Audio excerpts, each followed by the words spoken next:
First of all, what you're about to see is going on in you right now, everywhere in you.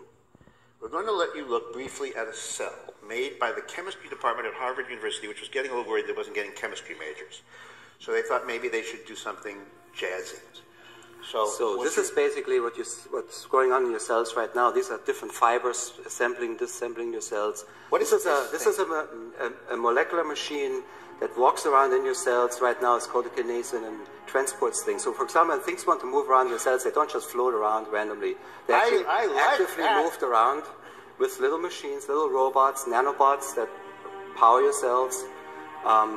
What you see here is actually an amazing machine coming out of these little pores, which actually assembles other machines. This is like the factory floor of your cells. It's called a ribosome. It reads your RNA. RNA is, comes from the DNA, it's translated into RNA, and then it basically gets read out by these ribosomes, and they make new machines which then do other things. So there's all kinds of machines in your cells, things that rotate, things that walk, things that make other machines, things that read RNA, things that copy DNA, that open, Let's look at this shuffle again things while around. we talk about it.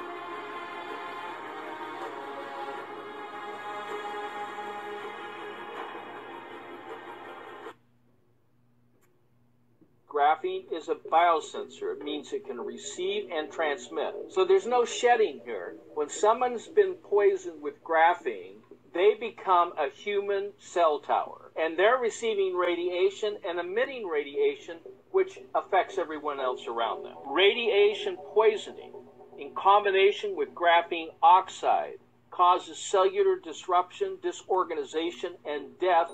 And the waste products of that lower the pH to a point where the body has to activate. And it's called the clotting cascade.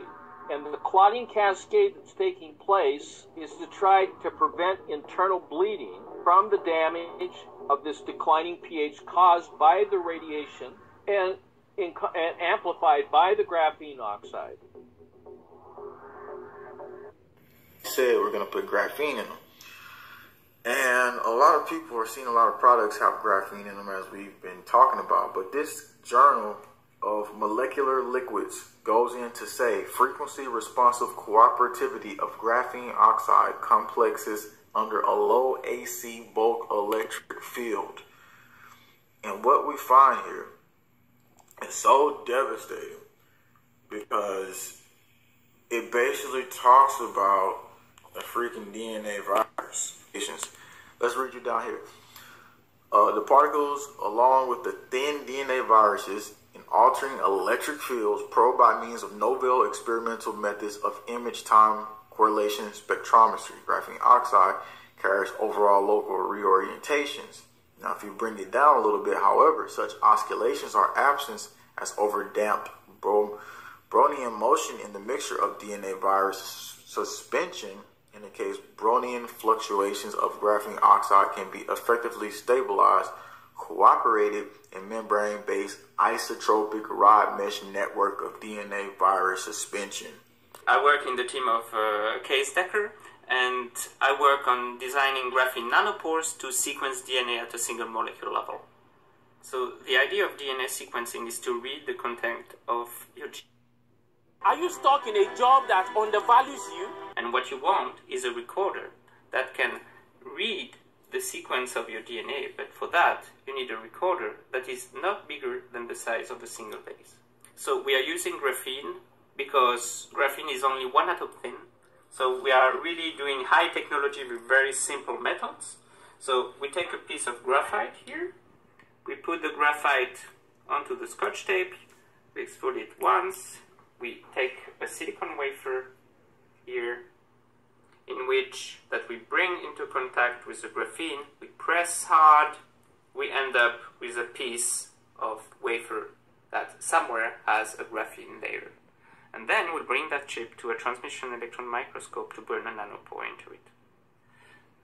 So then we take this chip, we flow on both sides a buffer, and on one side we inject the DNA molecule, and that's what we can record.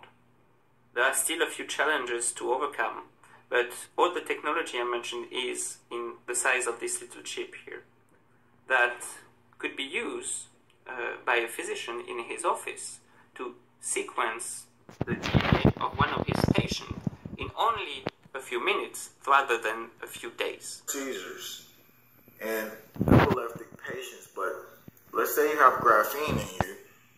Well, at that point, you don't need to be epileptic because you already are highly more conductive because of this impermeated magnetic technology in you.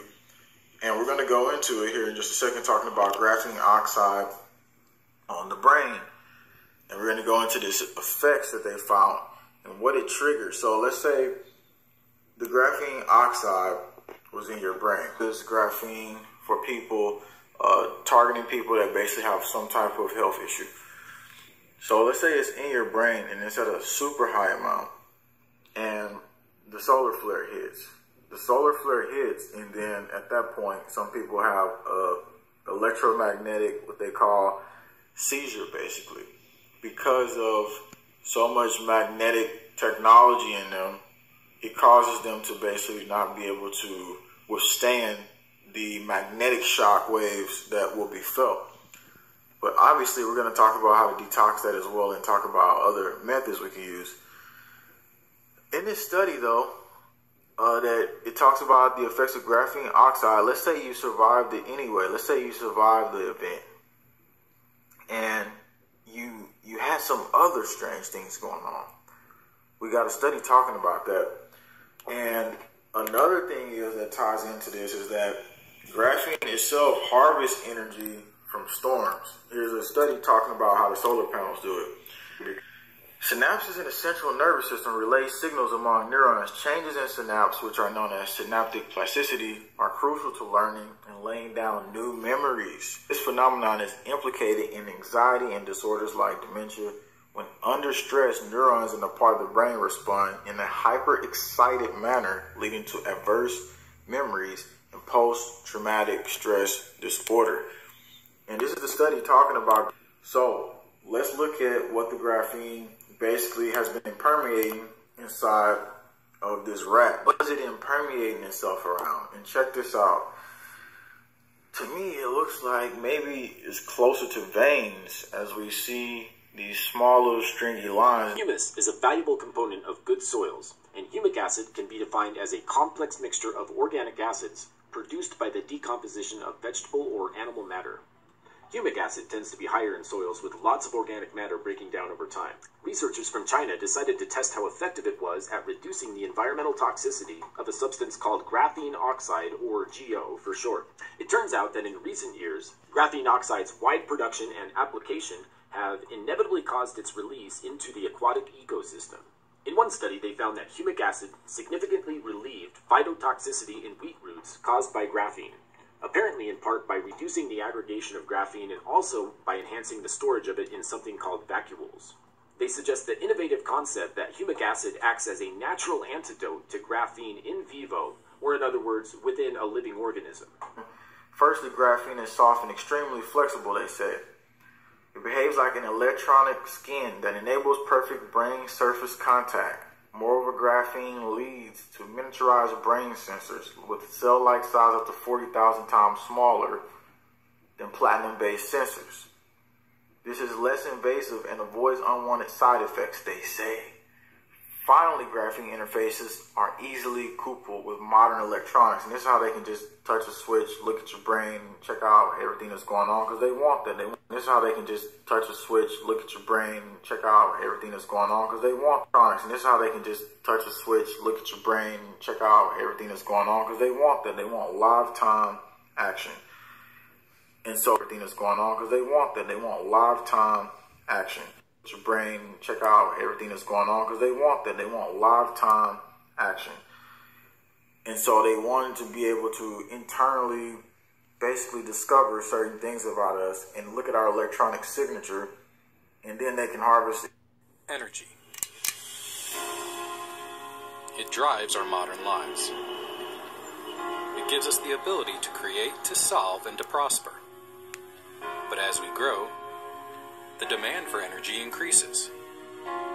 While the world searches for ways to responsibly maintain its supply, NTS Innovations is working to reimagine the production and delivery of clean energy with a new technology known as graphene energy harvesting. A lot of people are not going to know what to do. But if they see this clip, this video, they'll have a better understanding how solar flares, electromagnetic seizures, and everything else with behavior changes are connected to the scenario we're speaking right now.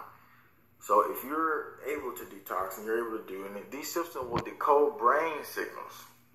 Further down the road, these devices may advance brain-computer communications and other neural engineering applications. So they don't need a microchip you anymore. Engineering applications. So they don't need a microchip you anymore. And other neural engineering applications. So they don't need a microchip you anymore. Atom-wide graphene sensors could provide unprecedented insights into brain structure and function. So it was in California, it was in New York, and it was moving, right? Because look at it on the screen. It's going to start changing shape. It's moving around. It looks like a snake. And also, whenever you're seeing... You know me. I love getting the most when it comes to credit card benefits. Disney, recently this year, they had a circle in the sky, and they keep telling you, oh, it's just smoke. But how is it just smoke when it's over the top of Disney? There is no smoke over there. It's like basically just an area where a bunch of people are and a bunch of like stores and all that. So it ain't that important for society to know. Graphene-based nano antennas may enable cooperating smart dust swarms. Antennas may enable society to know. Graphene-based nano antennas may enable cooperating smart dust swarms. What causes them to move like this? It says frequency up to 427 GHz, high frequency self-aligned graphene transistors, because they can self-assimilate, and so if you don't detox them, they'll continually assimilate inside the body. And so if you don't detox them, they'll continually assimilate inside the body of us. And this is exactly why I wanted to give you the information to not just clean your lungs because of the atmospheres and everything that's going on and all this stuff, but I have some information here that basically was put out before. The information here that basically was put out before goes in the research on how to black that part out because it's talked about and it was injected. Well, you know what? The research of LaQuinn Colombo led by Ricardo Delgado successfully tested an inexpensive way to remove magnetic graphene oxide nanoparticles from the human body using NaC and zinc. I'm going to tell you about NaC because NaC is really harsh and you have to know what you're doing there. These two antioxidants essentially are essential to degrade graphene oxide. DARPA and HAARP themselves works together, so they modulate the frequencies in the field. These frequencies interact with whatever these different... And the other part is, I just kind of lost what I was going to say because I just remember something even crazier than everything else. The cell communication and disease transmission, the new technology dubbed acoustic nanoscale separation via wave pillar excitation resonance. Answer for short, not only... Bow down when the God's around. Amen. Which death upon me.